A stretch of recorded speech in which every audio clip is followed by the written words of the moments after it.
Olá, meninos, tudo bem? Sejam bem-vindos a mais uma aula de redação comigo, professora Isabel. E na aula de hoje, nós vamos focar, menino, em alguns pontinhos, alguns escritores que são analisados na nossa redação, nossa avaliação externa, que a gente faz frequentemente aqui no CP, tá?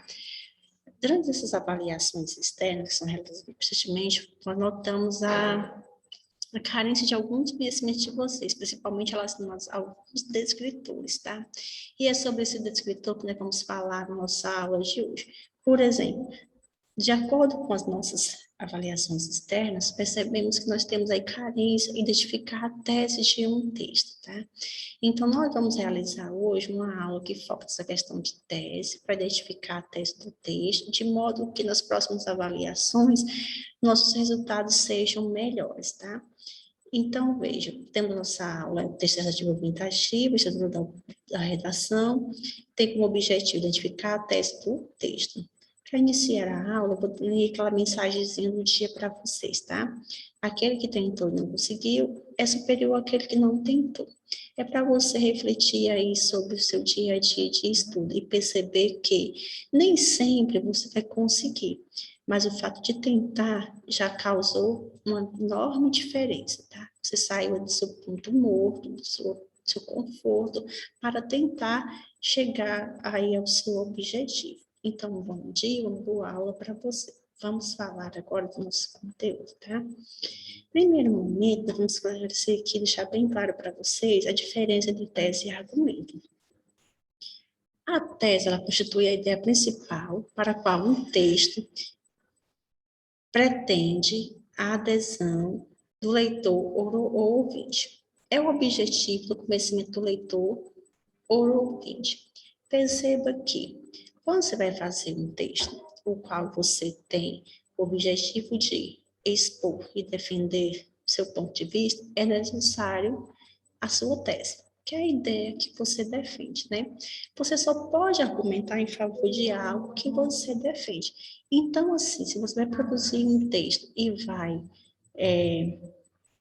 partir desse princípio, você já pode, aí, inicialmente, pensar sobre a tese e tentar estruturá-la da melhor forma possível para que ela não saia aí do seu, para que ela não fuja da temática abordada, tá?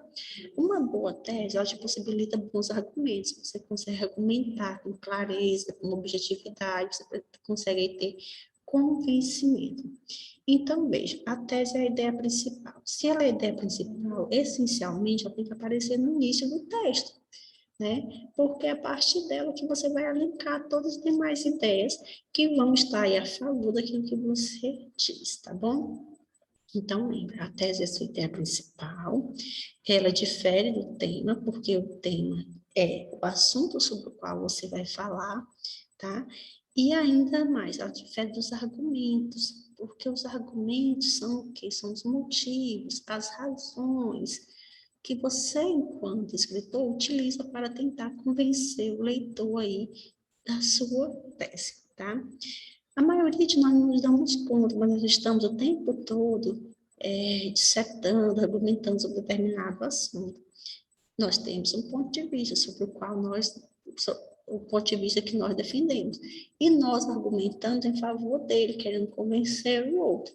A maioria das vezes não nos atentamos para este fato, o fato de que estamos ali argumentando através de motivos, razões, de modo que nós tentamos o tempo todo convencer o outro a pensar como a gente, tá? Os argumentos, eles podem ser argumentos de autoridades, mas podem também ser argumentos de raciocínio lógico. E existem ainda outros tipos de argumentos, mas hoje eu vou falar mais desse daqui, tá? Os argumentos de autoridade são aqueles que recorrem a fontes de informações renomadas. Você busca ali os autores, livros, revistas especializadas, para demonstrar a veracidade da tese. É o tipo de argumento mais encontrado em livros didáticos ou em textos científicos. Então, assim, chamamos de argumento de autoridade porque não é só o que você pensa, você está falando algo baseado em alguém que tem competência para falar sobre esse assunto. Alguém que tem autoridade, alguém que tem conhecimento, que já fez outros estudos. Então, o argumento de autoridade é esse que você busca aí, ó, autores, livros, revistas especializadas sobre esse assunto. Além desse, nós também vamos falar hoje dos argumentos por raciocínio lógico, que são aqueles que resultam de relações lógicas. Como assim relações lógicas? Relações de causa e consequência, que são mais comuns, tá? E o de condição também. Esse tipo de argumento, quando ele não está bem estruturado dentro do seu texto, logicamente, ele vai causar ali dúvidas no leitor. Então, ele precisa estar bem elaborado para que qualquer evidência de sua inadequação faça sua argumentação cair em terra, tá bom? Então, agora nós já temos noção de que tese é a ideia que você defende. O tema é o assunto sobre o qual você vai falar. E essa tese que você defende precisa estar aí reforçada a partir de argumentos, sejam eles de autoridade, de raciocínio lógico. Vamos fazer a análise de alguns trechos para que a gente consiga identificá-los. Vejam, nós vamos analisar aqui uma proposta que o tema dela é crise migratória no século XXI, tá?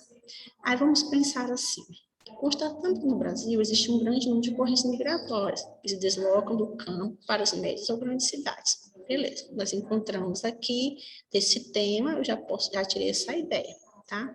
Aí vamos pensar assim no argumento. Para nos encontrar, nós sabemos que tem um grande número de correntes migratórias. Eu tenho que fazer a perguntinha aqui, é por quê?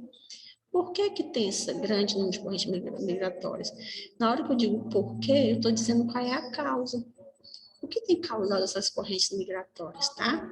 Então, veja, referente ao tema acima, né, que é essa crise migratória do século XXI, nós podemos encontrar as seguintes respostas, tá? Vejam, nós podemos dizer assim, como causa. A zona rural apresenta inúmeros problemas que dificultam a permanência do homem no campo. Né? No sentido de encontrar isso aí, quando nós estamos falando da causa, ela encontra vários problemas que dificultam a permanência do homem no campo, como, por exemplo, a falta de emprego, às vezes a questão também da falta de políticas públicas no zona rural, a questão da dificuldade em tratar com a terra, e etc, tá? Veja, quando eu digo assim, a zona rural apresenta inúmeros problemas que dificultam a permanência do homem no campo, estou dizendo a causa, o que leva, qual é a causa, né? Por que que nós temos essas correntes migratórias? Porque a zona rural ela apresenta problemas que dificultam a permanência do homem no campo. Eu estou dizendo para você aí a causa dessa corrente migratória, tá? E se eu quero encontrar consequência para o problema? Que pergunta eu posso utilizar para saber qual a consequência disso? Eu já sei a causa. Eu sei que a causa é porque a zona rural tem tem problemas aí que fazem com que o homem não queira permanecer nela.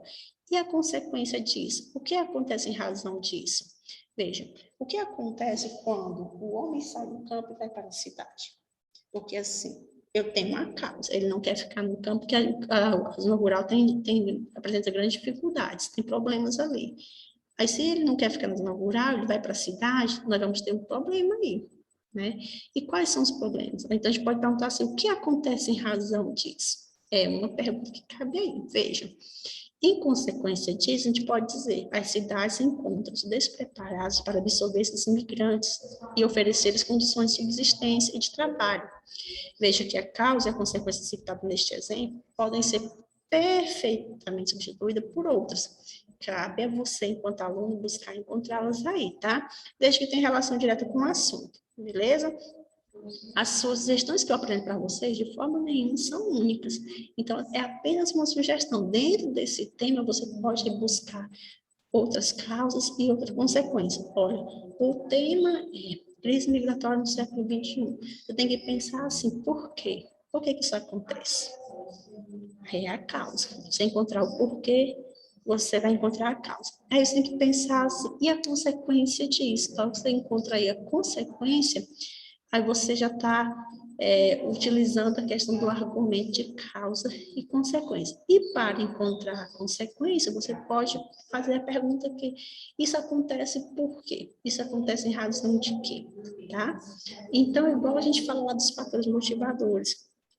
quando nós dizemos assim que a crise migratória ela tem crescido muito no século XXI, em razão de quê? Em razão de oportunidades na zona rural e pelo próprio crescimento da indústria, que é sempre voltada para os centros urbanos. Então, aí nós temos aí fatores motivadores. A falta de emprego, mão de obra, emprego aqui na zona rural, e nós temos a cidade grande que oferece a oportunidade, porque lá é onde as indústrias estão localizadas. Então, nós temos aí os fatores motivadores, as consequências disso, tá? Agora, meninas, nós vamos fazer uma leitura aqui de um fragmento de um texto de opinião, para que a gente possa, sim, estar analisando aí alguns escritores, que é o que é voltado para a análise da tese, análise da argumentação, tá? Desde já lembro a vocês que dia 30 nós faremos uma avaliação, foco na aprendizagem, tá? E é exatamente por conta disso, nós estamos nos áudios trabalhando os escritores para melhorar aí a nota de vocês. Vejam, na antevéspera das eleições municipais, julgo oportuna discussão de assunto que integra o rol dos graves problemas brasileiros. Minas Gerais divide-se em 853 municípios. A seguir, vem São Paulo, com 645. Roraima tem 15 e o Amapá 16. O Brasil é heterogêneo em todos os aspectos. Entre os municípios, as disparidades são assustadoras. A tarefa de tornar o Brasil mais justo, mais saudável, mais seguro, com menos desemprego, começa nos municípios. É conhecida, porém, a avaliação negativa em relação à parte das câmaras municipais e prefeituras. Os municípios interioranos dispõem de pessoas qualificadas, com vocação para a vida pública.